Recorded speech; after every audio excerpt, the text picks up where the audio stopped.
Hi YouTube friends, Alicia back here.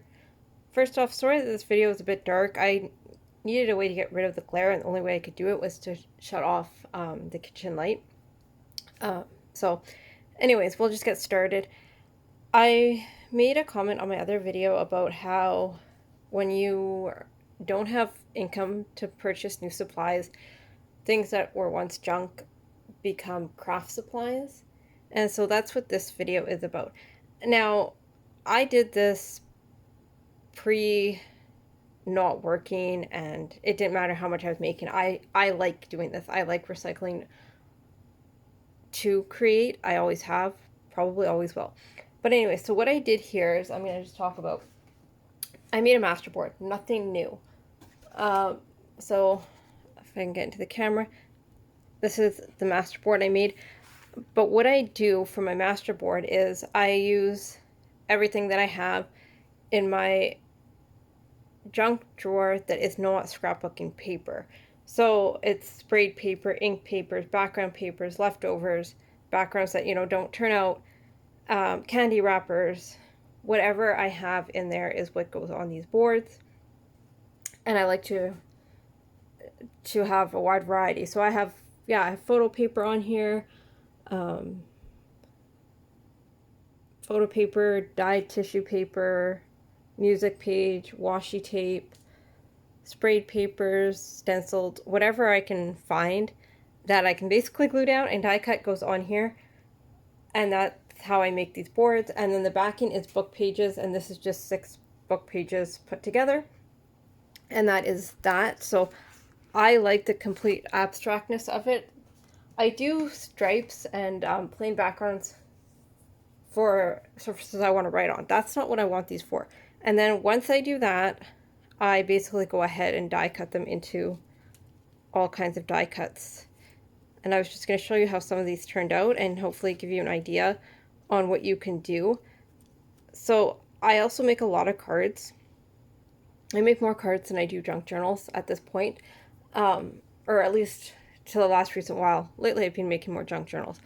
But what I like to do on a junk journal with these, I'll just show you, is I would take it and either make this as a frame, or I'd cut it in half and put each, I would frame the page with them, or make, embellishments and clusters and things like that.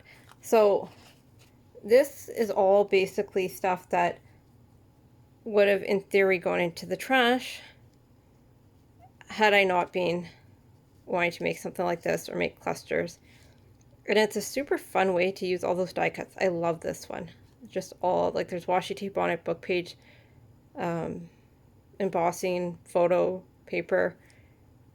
And what I actually did too was, because I was running out of things to use for these gold or candy wrappers, is I had white paper that was just garbage basically, and I kept it, so I stenciled it and I sprayed it and I used it on these, I guess almost like mini collages. So there's these ones. This is a new die I got. I absolutely love it. Here's candy wrapper. I cut it into a frame. I can't wait to play with these and make cards. I'm pretty excited about this. And I've had some of these dies for years and I've just never used them. So it was so much fun to just use my dies. These ones, these could be journaling spots. This one anyways, like where it's not crazy busy. I also want to add some like phrases and stickers and stuff and make like embellishments out of these. So I have plans for them. And if you saw my Lilo and Stitch journal, there were a couple of them that I had used already in that journal. One of them was a piece like this, and that is how I created that. Here's the photo, not photo frames, but just frames.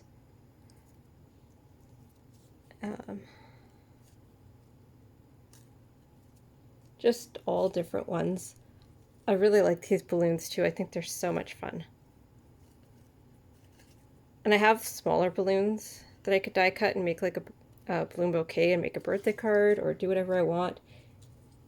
Here's banners.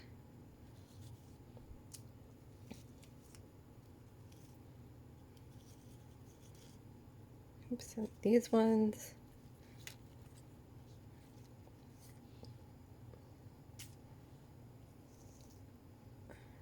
Faux film strips, I guess you can call these. It's funny, I love dies like this, but I never know how to use them because I don't, I print my own photos off, but I have a hard time sizing photos. I don't like sizing photos. Here's a tag. I used the other one already. And then I'll just show you quickly some of the like kind of papers I used. I have enough to make maybe one more masterboard. I can always make more papers, that's not a problem. But, so this is the candy wrapper. These were the white papers that I just sprayed and stenciled, and this was just some tissue paper that this wasn't even for this project, I had already done.